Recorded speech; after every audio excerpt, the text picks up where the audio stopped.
एक बार महात्मा बुद्ध भ्रमण पर थे। इसी क्रम में वे एक गांव में ठहरे। गांव में महात्मा बुद्ध को देखने के लिए भीड़ इकट्ठा हो गई। सभी उनसे आशीर्वाद लेने के लिए उनके पास पहुंचने लगे। ये देख महात्मा बुद्ध ने निश्चय किया कि वे कुछ दिन वहीं रुककर लोगों को उपदेश देंगे। रोज शाम को गांव में सत्संग होने लगा। सत्संग में बुद्ध जीवन को नई दिशा देने वाले प्रवचन देने लगे। लोगों की भारी भीड़ सत्संग में आने लगी।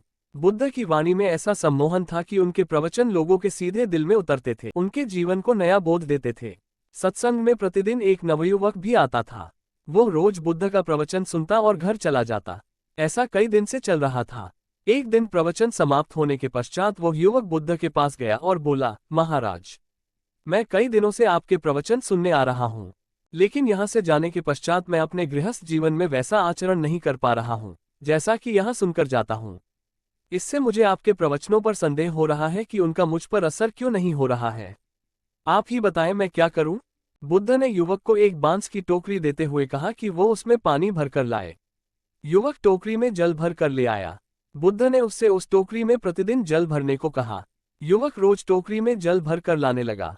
कुछ दिन बाद बुद्ध ने उस युवक से पूछा कि तुम इतने दिनों से टोकरी में जल भर रहे हो, क्या तुम्हें टोकरी में कोई अंतर नजर आया? युवक ने कहा कि हाँ, पहले टोकरी बहुत गंदी थी, उसमें मिट्टी जमा थी, रोज रोज पानी भरने से वो साफ हो गई है।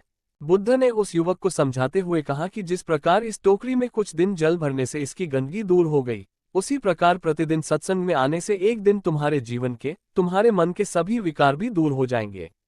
तुम्हारा हृदय भी इस टोकरी की तरह साफ और निर्मल हो जाएगा और तुम पर मेरे उपदेशों का असर होने लगेगा।